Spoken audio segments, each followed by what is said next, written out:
नमस्कार, मी नम्रता वागळे. सन्मान नवदुर्गांचा या पुढारी न्यूजच्या नवरात्र विशेष कार्यक्रमात आपल्या सगळ्यांचं स्वागत. नवरात्रोत्सवाला सुरुवात झाली आहे. आजची दुसरी माळ. पुढारी न्यूजवर सुद्धा आम्ही शक्तीचा जागर करतोय. दिवसभर विविध कार्यक्रम आहेतच, मात्र त्यातली एक वेळ आम्ही खास राखून ठेवलेली आहे राजकारणातल्या नवदुर्गांसाठी. या नवदुर्गा म्हणजे राज्याच्या राजकारणामधली शक्तिस्थानं आहेत. आज या कार्यक्रमामध्ये आपल्या भेटीसाठी आलेल्या आहेत शेतकरी कामगार पक्षाच्या नेत्या चित्रलेखा पाटील. चित्रलेखा पाटील या खरं तर मूळच्या नाशिकच्या आणि नाशिकमधल्या एका मुरलेल्या राजकीय कुटुंबातनं त्या लग्न करून आल्या. त्या सुद्धा राजकारणामध्ये पिढीजात मुरलेल्या पाटील कुटुंबात, आणि त्यांच्या आयुष्यामध्ये राजकारणाने खऱ्या अर्थाने प्रवेश केला किंवा त्यांच्या राजकीय जीवनाची तिथूनच सुरुवात झाली असं आपण म्हणूया. शेतकरी कामगार पक्षाचे नेते जयंत पाटील हे यांच्या त्या स्नुषा, यांच्या त्या सुनबाई, त्यांची अशी जरी ओळख असली तरी गेल्या काही वर्षात त्यांनी स्वतःची वेगळी ओळख निर्माण केलेली आहे. शेकाप महिला आघाडी प्रमुख, अलिबाग नगर परिषदेतल्या नगरसेविका, CSTIच्या सल्लागार, PNP एज्युकेशन सोसायटीच्या कार्यवाह, अशा अनेक भूमिका त्यांनी समर्थपणे सांभाळलेल्या आहेत, निभावलेल्या आहेत आणि अजूनही त्या निभावत आहेत. त्यांच्या विविध पैलूंबाबत आपण आज या आपल्या दुर्गेशी बातचीत करणार आहोत. चित्रलेखाताई, तुमचं खूप खूप स्वागत.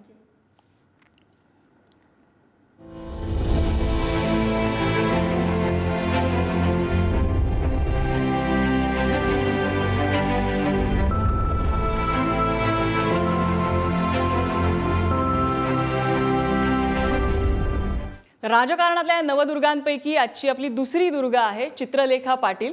शेतकरी कामगार पक्षामध्ये त्यांच्या राजकारणाची सुरुवात झाली आणि तिथून त्या राजकारणासोबत समाजकारण सुद्धा करतायत. माझा पहिला प्रश्न आपल्याला आहे, आपल्या समाजामध्ये महिलेला संघर्ष चुकलेला नाही. ती अगदी जरी देवीच्या रूपात दुर्गा, शक्ती, सरस्वती कुणीही असली तरी तिला संघर्ष चुकलेला नाही.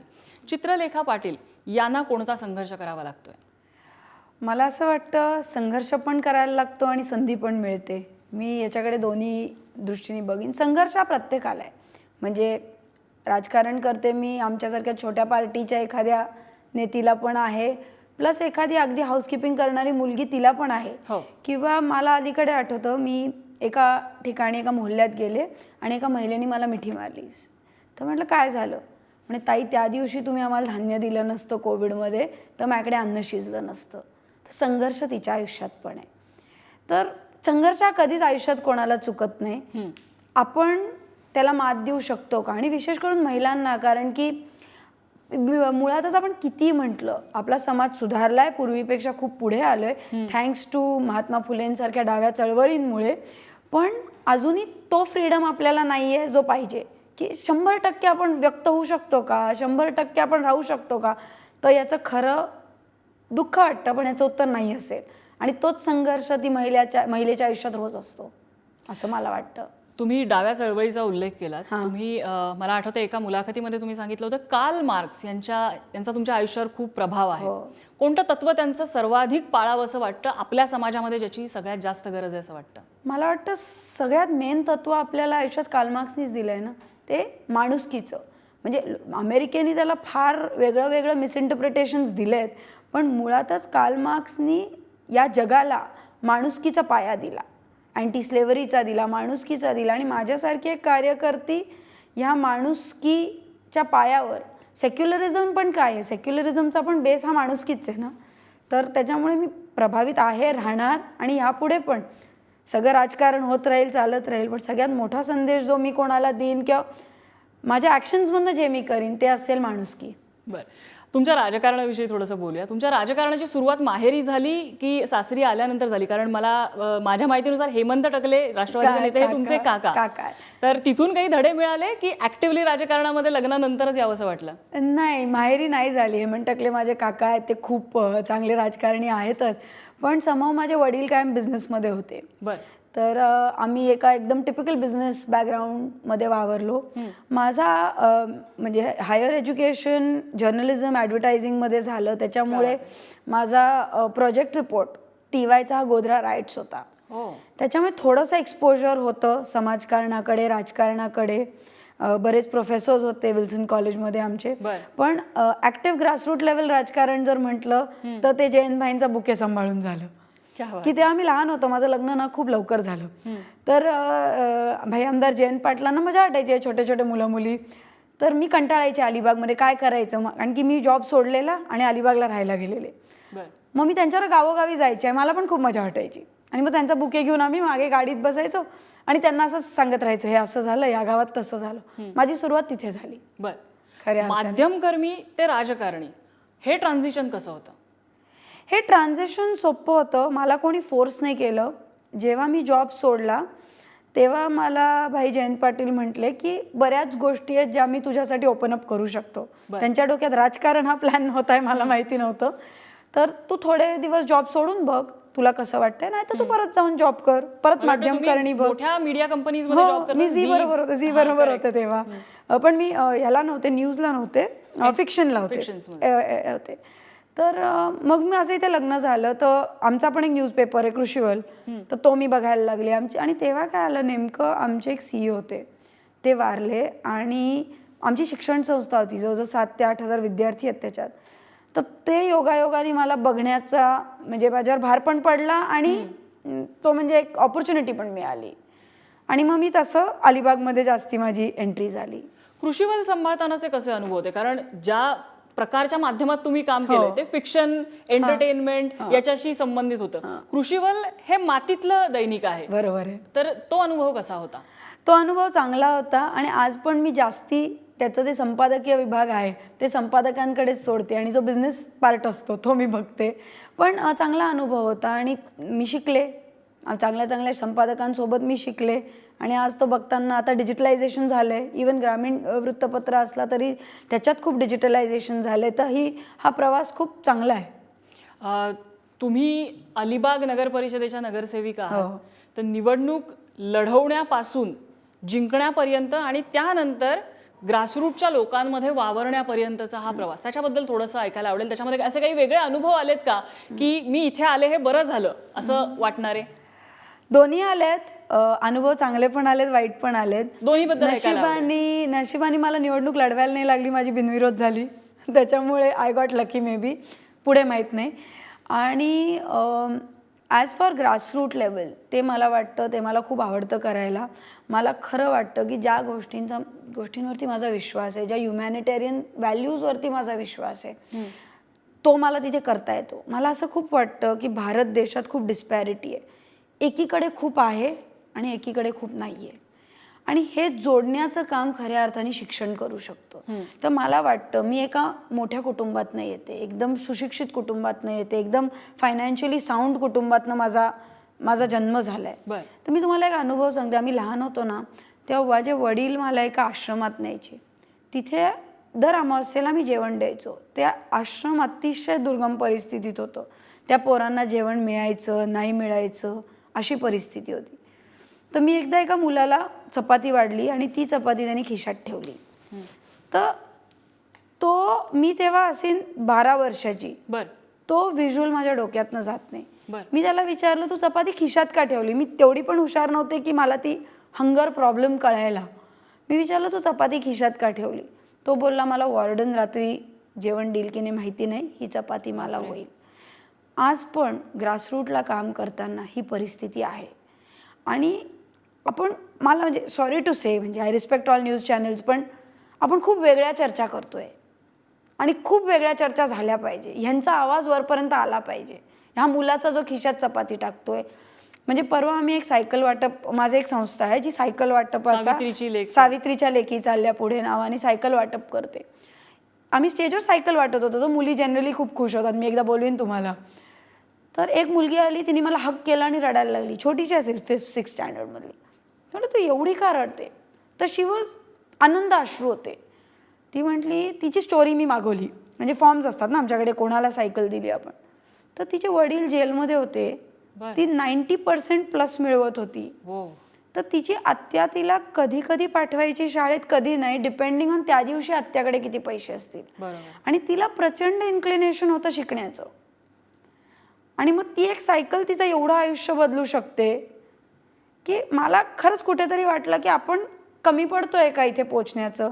आणि हाच माझा पुढचा आयुष्याचा हेतू असेल, हेच मला करायला आवडतं. राजकारण तर चालू राहील साईड बाय साईड, निवडणुका येतात जातात आणि निवडणुका परत येतात. पण हा जो तत्व आहे, जी गरिबाशी बांधिलकी आहे, मला शेकापक्ष का मी एवढे अट्रॅक्ट झाले, कारण की ही जी गरिबाशी बांधिलकी आहे, ही जी निष्ठा आहे, ही दुसरीकडे मिळणार नाही. कदाचित वाईट याचं वाटतं मला की जेव्हा या पैशाच्या राजकारणात, दलदलीच्या राजकारणात आमच्यासारखा छोटा पक्ष स्टँड आउट होत नाही. पण एक अभिमान पण वाटतो की आपण कधी आपले तत्त्व सोडले नाही, आपण कधी आपली बांधिलकी सोडली नाही, आपल्या नेत्यांनी कधी पक्ष बदलला नाही. हा अभिमान पण तेवढाच आहे. तर हे दोन्ही बाजू आहेत त्याचे, जसं तुम्ही विचारलं. एक आपण आता गप्पा मारताना तुम्ही अनुभव सांगितलेला सावित्रीची लेकी चालल्या पुढे ही तुमचा उपक्रम आहे, तर त्यावेळेला तुम्हाला सावित्रीबाईंच्या सुनबाई करून टाकलं होतं कुणीतरी? हो, तो खूप फनी होता. मी आहे ना एका टॉपच्या, म्हणजे नाव नाही घेत परत, एकदम टॉपच्या कॉर्पोरेट लीडरबरोबर बसलेले. बर. तर मी त्यांना सांगत होते की आपला उपक्रम कसा आहे, का आहे. तर ते म्हणले, Chitralekha, why did you call it सावित्रीच्या लेकी? आणि त्या फॉरेनर नव्हत्या, इंडियन होत्या. बर. तर is it your mother in laws name? मला इतकं वाईट वाटलं. आणि मग मला वाटलं खरंच आपण आपल्या महापुरुषांची गोष्ट लोकांपर्यंत सांगायला किंवा पोचवत नाही आहे का. आणि जर पुढच्या पिढीने असं विचारलं तर काय. गाडीतनं मुंबई ते अलिबाग येताना मी हाच विचार करत राहिले.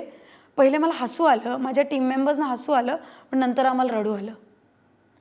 म्हणजे ही शोकांतिका महाराष्ट्रासाठी नाही का, मला सांगा.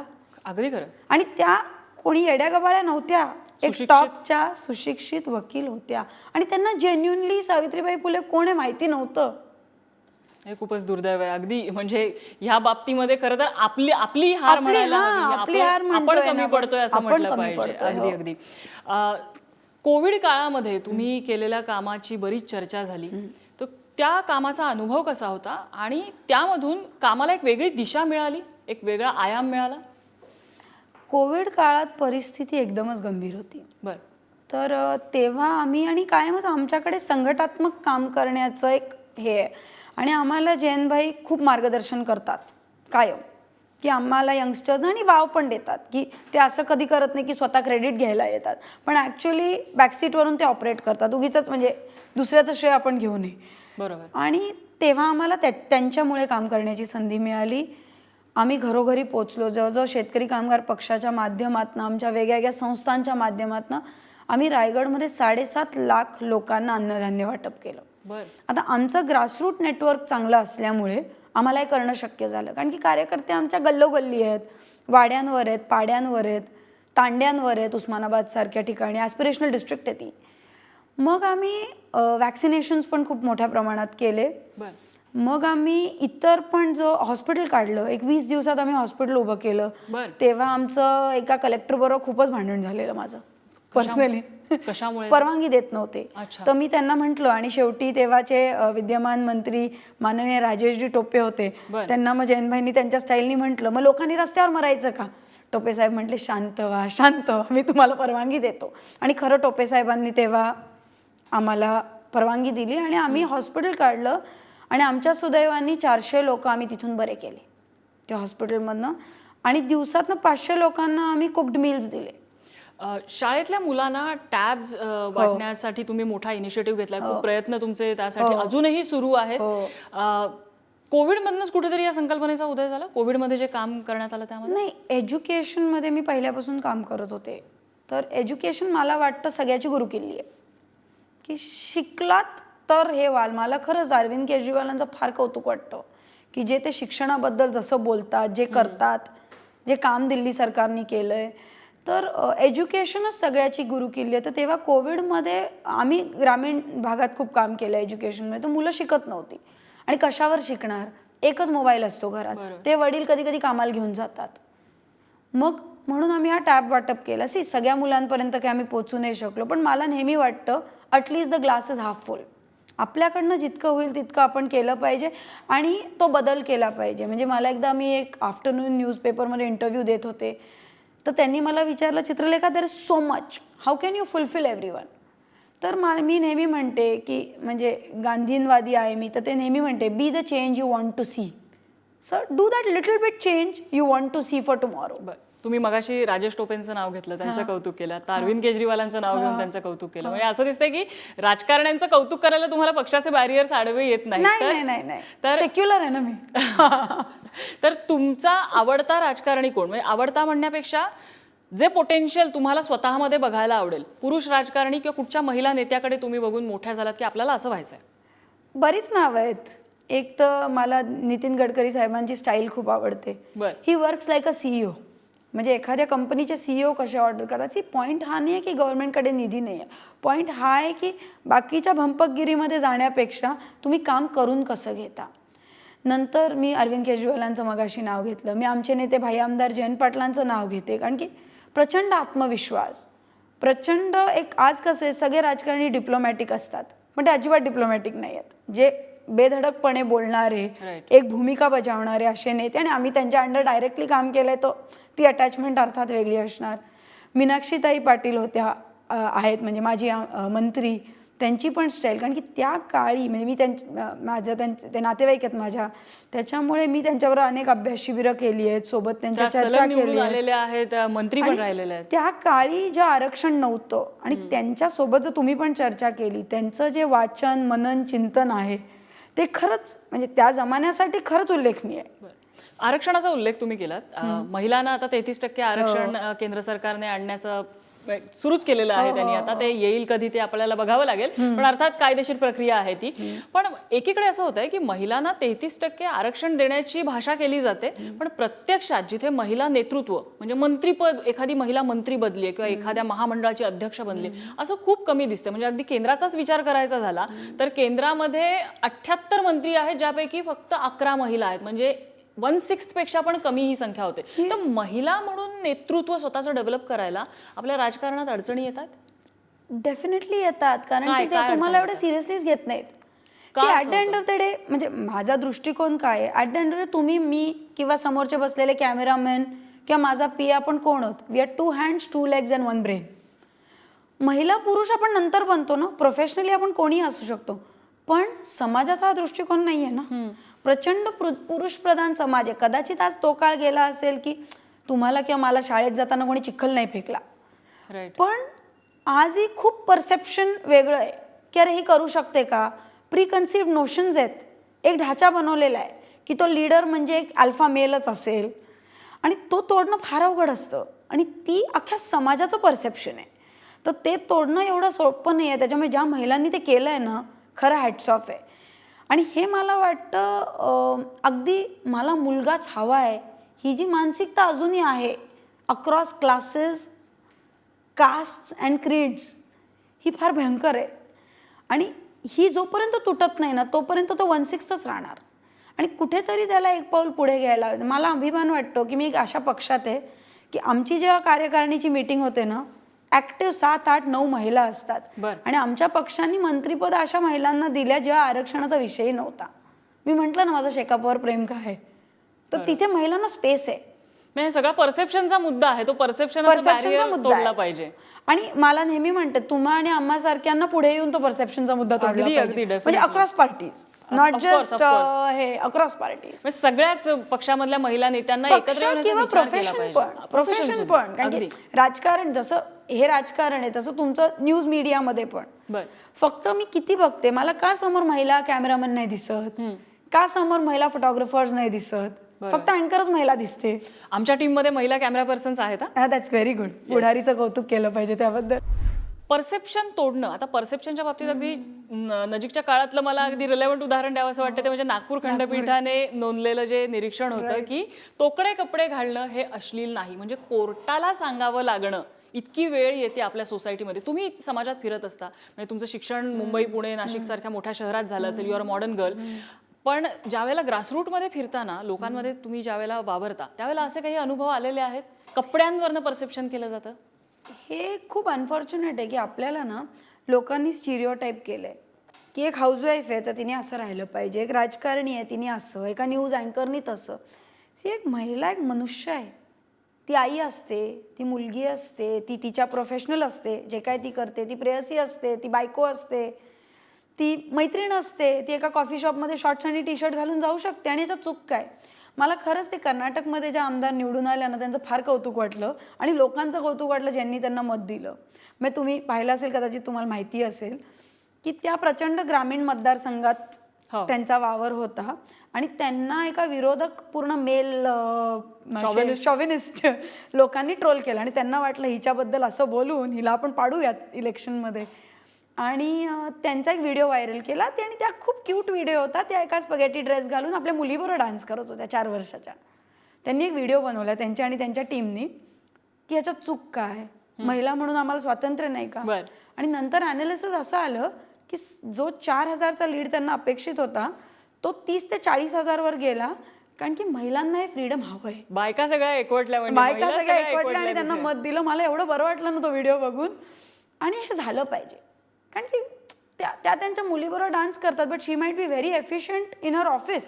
गमतीशीर अनुभव सुद्धा असे आले असतील ना खूप गमतीशीर येतात. आणि म्हणजे मला सुद्धा येतात की किती वेळा मला असं पूर्वी सांगायचे लोक की चित्रलेखा तू असं नको असं करू, पण नंतर मला जाणवलं की माझ्या ग्रामीण भागातला कार्यकर्ता पण आपल्याला ॲक्सेप्ट करतो. आपल्याला महिला म्हणून ती पहिली मूव्ह करायला लागते. मला पण अनुभव यायचे की पहिले लोक शॉक व्हायचे की आता तुम्ही राजकारणात आहात, आता तुम्ही जीन्स टी शर्ट घालून नाही फिरू शकत.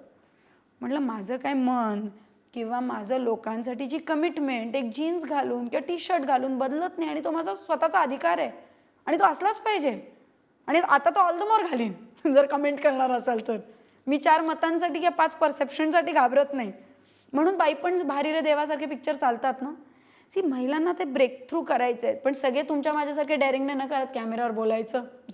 आणि ही हिंमत असली पाहिजे. आणि 100% केलं पाहिजे.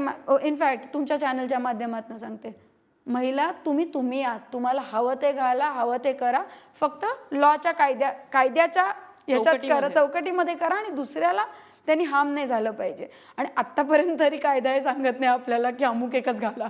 क्या बात आहे.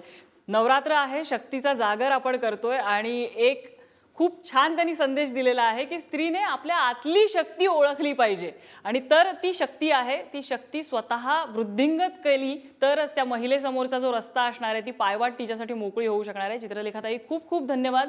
तुम्ही आमच्यासाठी आज वेळ दिला आणि आमच्या सर्व प्रेक्षकांना इतका खूप छान संदेश दिलाय, तुमचे अनुभव सांगितले. खूप खूप आभार. थँक्यू. तर सन्मान नवदुर्गांचा या भागामध्ये आपण इथेच थांबतोय. उद्या आणखी एका दुर्गेला आपण भेटणार आहोत पुढारी न्यूजवर. पाहत रहा पुढारी न्यूज.